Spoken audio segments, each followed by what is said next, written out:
On va commencer par principe par l'intérieur. Philippe, prends le micro. Voilà, donc toi c'est le bricolage. Allez, 3 chiffres, 2 mots sur la boîte à outils et l'entrepôt du bricolage. Alors 3 chiffres, on a une trentaine de magasins, donc ça c'est déjà pour fixer le... Offline, à la base, historiquement. Donc on a 2 enseignes, on a une enseigne de proximité qu'on appelle la boîte à outils. Donc là on a une dizaine de magasins.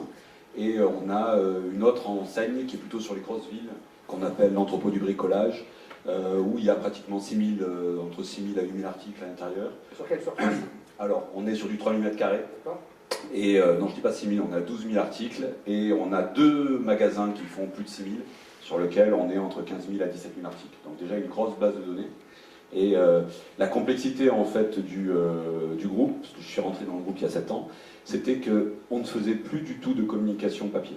D'accord, il n'y avait pas de catalogue, il n'y avait plus rien. Donc ce principe-là inclut que derrière, il n'y a plus de fiches produits, il n'y a plus de libellé, il n'y a plus de photos, il n'y a plus rien. Donc quand on doit commencer une aventure digitale, on est en slip. Alors ça a un avantage, c'est quand on voit les startups, c'est quand on part from scratch de rien, c'est plus facile d'organiser demain. Bon, là c'est le cadre de l'entreprise. L'histoire de l'entreprise et du digital. Ça a commencé comment? Quel est le premier élément qui a été mis sur pied? C'était quoi? C'était un site vitrine? C'était des fiches produits? Mais visiblement ça me paraît difficile, là, vu ce qu'il y avait. Ouais. Donc déjà c'est une boîte qui développe en ressources humaines beaucoup en interne. Donc là pour le coup ils sont venus me chercher il y a 7 ans, puisque j'avais cette expérience-là depuis 98 de monter des sites internet. Et donc c'était tout simple, hein. Ils ont rencontré Olivier Bourgeois, ils ont fait des ateliers ensemble, et ils ont vu quelle infrastructure il fallait mettre pour développer un site e-commerce dans le bricolage. C'était un site à vocation transactionnelle, c'est-à-dire marchande, et pas juste relationnel vitrine. C'était ça. En fait, l'objectif était de passer le cap, plutôt que d'avoir des catalogues, c'est d'avoir un catalogue digital, puisqu'il est plus facile de mettre en œuvre ce catalogue-là, de le mettre à jour, et de pousser toutes les informations vis-à-vis des clients. Spontanément, le bricolage, ce n'est pas le marché le plus web perméable auquel on pense. On imagine bien qu'il y a d'autres marchés qui le sont davantage. Quelle est la situation de web perméabilité de ce marché-là, et pourquoi y être allé, malgré tout, finalement, il y a déjà quand même pas mal d'années. En quoi c'était impérieux?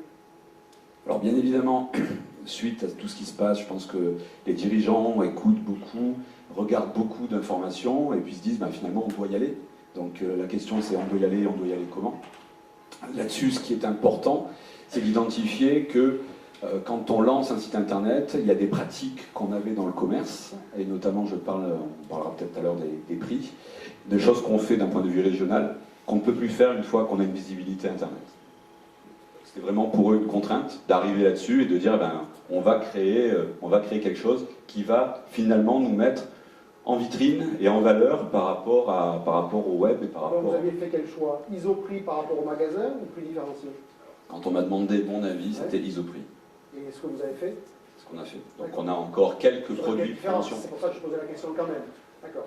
Donc globalement, 95 ou 19% des prix sont les mêmes. Oui, tout à fait. D'accord. Qu'est-ce qui vous a fait choisir l'Isoprix?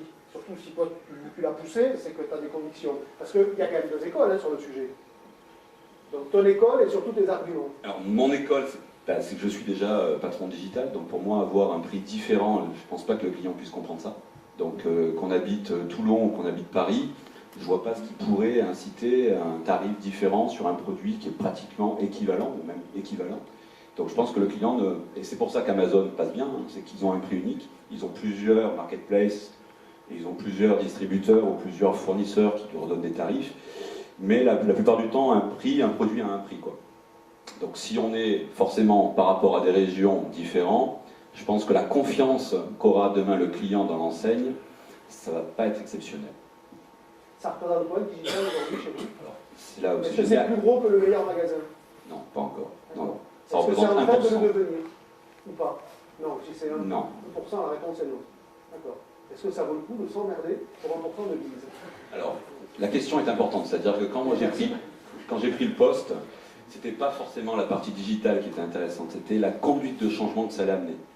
C'est-à-dire dans des années, comment ça va se passer, comment les clients vont agir et qu'est-ce qu'on met en place finalement pour être en adéquation avec le client.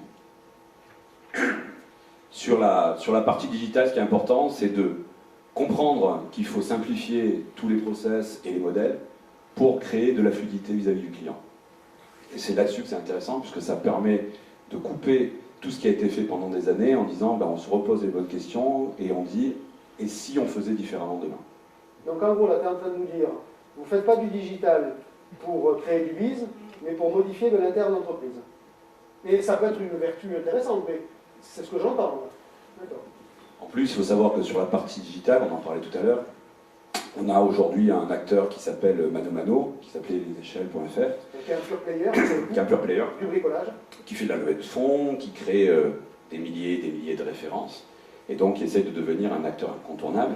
Et donc, il faut se poser la question, je pense, en tant que distributeur, de qu'est-ce qu'on fait bien dans notre magasin, qui ne peut pas être reproduit sur Internet, et qu'est-ce qui fait que demain, on fera encore mieux notre métier, et que les gens auront envie de pousser les portes de notre magasin, et envie d'échanger avec nos vendeurs, et finalement de consommer les produits que nous mettons en stock.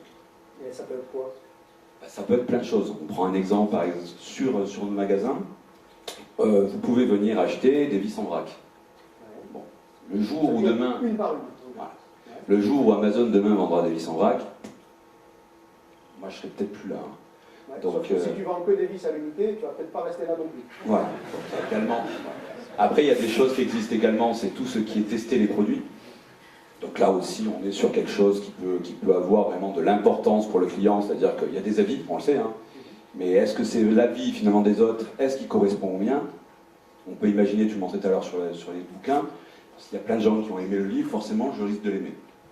Mais est-ce que c'est ma vraie utilité? Là aussi c'est la même chose. Sur le service après-vente aussi, on voit qu'il y a des échanges.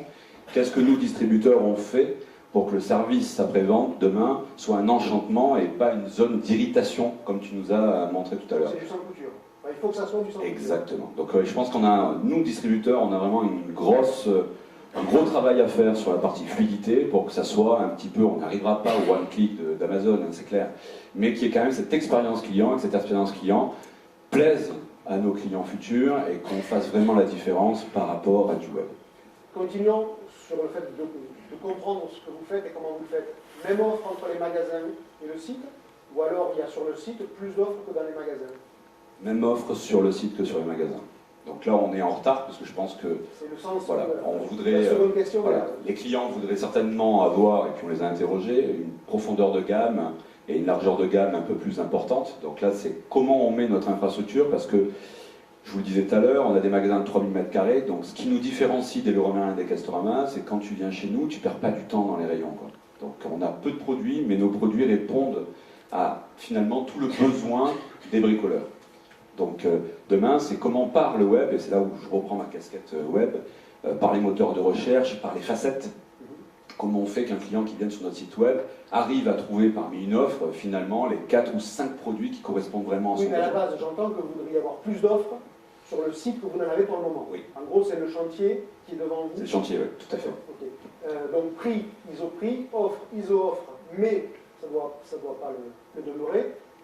La manière dont le client accède aux produits, c'est quoi? C'est retrait magasin, livraison, c'est moitié-moitié. Qu'est-ce que vous avez envie de privilégier? Donc, quand j'ai vendu les sites internet au magasin, donc c'est un gros boulot puisque c'est pas une business unit à part entière. Ça rentre dans le chiffre? Ça rentre dans le chiffre du magasin, c'est le prix du magasin, c'est la SAV du magasin. Donc on est vraiment dans ce concept drive que nous ont imposé les alimentaires. Et dans ce cadre-là, vraiment, on voulait dire au magasin, vous allez gagner un peu plus d'argent puisqu'on va vous permettre d'expédier dans des zones de chalandise que vous n'avez pas. Alors comment il expédie le magasin? Parce que soit je viens le chercher dans le click and collect, en gros, dans le drive, soit il me le livre. Soit on livre C'est lui qui va directement à domicile. s'occuper d'aller faire le petit colis. C'est le magasin qui s'occupe. Il va mettre peut-être une demi-heure pour mettre dans le Ouais, colis, mettre le scotch autour, écrire à la main Monsieur Dover. Ça c'est un petit peu. Mais donc, c'est pas centralisé. C'est centralisé, on a développé quelque chose de centralisé il y a 2 ans de ça, puisqu'on a demandé au magasin si justement ça les ennuyait de faire de la préparation et de l'envoi, donc ils nous ont dit carrément que c'était un métier à part entière. Et donc ce qu'on a fait, c'est toujours dans l'esprit du client, on a dit on va prendre le plus gros magasin avec le plus de références, et on a centralisé en fait les expéditions sur ce magasin, avec l'accord des autres magasins, puisqu'on leur a enlevé un peu de chiffre d'affaires. Et la répartition entre l'enlever ou l'emporter drive, appelons ça comme ça, et le livrer domicile, c'est quoi? On a 85% drive. Oui, donc c'est pas comparable. Donc on est vraiment une enseigne de Parce que c'est le proximité. même prix que le magasin, Oui. alors que la livraison, Vous la facturez au coût auquel vous la payez? On a sur du Colissimo et sur une proposition finalement de récupérer la marchandise chez un commerçant, on est à partir de 80 € gratuit. D'accord. Donc vous assumez malgré tout une partie de l'effort. Tout à fait. Et ça ne suffit pas à faire monter la part de la livraison. D'accord. Donc ce qui prouve que dans ce métier-là, il y a peut-être à un moment donné besoin de la rassurance physique et du offline. Ouais, tout à fait. Même si c'est juste pour de l'emporter, parce qu'en fait, c'est que de l'emporter. D'accord. Ouais. Oui.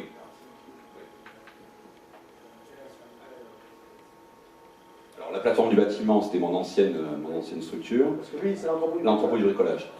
Voilà. Donc la plateforme du bâtiment. C'est pas les mêmes tailles et c'est pas les mêmes cibles. Ouais. Alors ça tombe bien, c'était juste le site que j'ai lancé en 98. Donc ça tombait, c'était notre expérience. Ce qui était assez rigolo là-dessus aussi, c'est que sur ce lancement-là, on n'imaginait pas avoir autant d'artisans qui répondent en 2000 à ça, quoi. Donc ça a été vraiment une grosse surprise. Et juste pour l'anecdote, pour rigoler, j'avais proposé au président de lancer finalement le paiement sécurisé, hein, et on s'est aperçu que finalement les artisans étaient tellement bordéliques qu'ils achetaient 30% de plus si on ne leur proposait pas le paiement en ligne. Donc techniquement on pouvait le faire, on l'a fait et on l'a enlevé pour justement transformer un petit peu plus le panier, quoi. Eric, les uns et les autres, prenez le micro après chaque intervention des deux retailers. Donnez-moi une idée de ce que vous avez retenu de ce qu'il a dit. Qu'est-ce que vous avez envie de retenir de son expérience? Après, on parlera de vous de manière plus détaillée. Ce que je veux retenir, c'est l'envie d'élargir l'offre. Et on a évoqué le plus gros magasin, c'est 15 000. On va avoir la même offre offline et online. Il y a 15 000 produits sur le plus gros magasin. Et Mano Mano, en ligne, c'est 650 000 produits aujourd'hui. Et la taille ne fait pas tout, disons. Non, mais par contre, si on mesure la croissance, je pense, de Mano Mano en ligne, probablement, je ne connais pas. Aujourd'hui, Amazon, on a beau parler de leur succès de service, d'innovation. Aujourd'hui, pourquoi je vais acheter mon livre chez Amazon? C'est parce que je suis certain de trouver le livre que je cherche. C'est l'offre. Il n'y a pas d'autres critères majeurs. Parce qu'il est moins cher dans le cas du livre en France. Non, le livre, exactement, n'est pas moins cher, mais sur la part des autres produits non plus. Philippe, prends le micro. Qu'est-ce que tu retiens de l'expérience? Tu prends celui-là, moi je vais récupérer celui-là. Avant qu'on parle de ce que tu as joué. Alors, je retiens le fait que souvent les commerçants comme nous avons d'abord vu le développement du e-commerce comme une menace avec un nouvel acteur. Aujourd'hui, le débat n'est plus là. Le débat, c'est ce que tu as montré sur la dernière partie de ta visite aux États-Unis et de la manière dont Amazon a réinventé un magasin de livres. C'est que le e-commerce change le mode de consommation. Et qu'aujourd'hui, on a des consommateurs qui sont plus ceux d'il y a 5 ans, 10 ans. Donc même si l'on jouait aujourd'hui, il y a à peu près 20% qui s'achètent au travers du web, c'est finalement plus l'impact qu'il y a sur les 88%, la manière dont les gens consomment dans nos magasins, tout en restant dans nos magasins. Et j'ai compris que c'est un peu aussi le cas dans le bricolage. Donc en gros, c'est la manière dont ils ont vécu ça par réaction, en fait. Qui est la manière dont tous les commerçants offline vivent d'abord le digital. Exactement. Puis après, on revient sur le jouet. Okay. Ce que je retiens, c'est avant tout la partie transparence en fait, du consommateur et la typologie de consommateur, je pense, que vous adressez et qui recherche peut-être par rapport à la politique commerciale que vous avez adressée, par rapport aux tarifs qui peuvent être les mêmes online et offline, d'essayer d'apporter cette transparence. Et deuxième chose, c'est surtout quelle expérience humaine je peux apporter en magasin au travers du conseil. Et vous avez cet asset aujourd'hui, peut-être dans le bricolage, qui peut être adressé justement avec le digital, mais d'une autre manière. Peut-être pas sur le transactionnel, mais peut-être plutôt sur le relationnel, où je vais pouvoir peut-être prendre rendez-vous avec un expert qui va m'expliquer comment utiliser telle ou telle machine. Peut-être que ces services-là auront des conséquences et des impacts sur la distribution et ce que vous voulez mettre en place, on va dire à plus ou moins long terme. Sur ce sujet, regard extérieur qui n'est pas ciblé sur toi spécifiquement, c'est que je ne connais pas un commerçant qui ne m'explique pas que sa valeur, c'est les hommes et femmes en magasin. Par contre, on est tous consommateurs. Je pense que vous ne pouvez pas croire à ce commerçant quand il vous dit ça. C'est un chantier tellement exigeant que pour l'atteindre, il va falloir un peu de sueur et beaucoup plus que ce que les commerçants font. Je ne vise pas ce que tu fais, mais d'une manière générale, il y a un gouffre entre ce que vous voulez faire sur l'expérience magasin et ce que vous délivrez en réalité. Et c'est vraiment le chantier prioritaire aujourd'hui, peut-être même plus important que le digital, dans l'absolu. C'est ce que je donne à vivre à mon client en magasin. Moi, j'appelle ça le temps, c'est clients. Il y a un sacré boulot.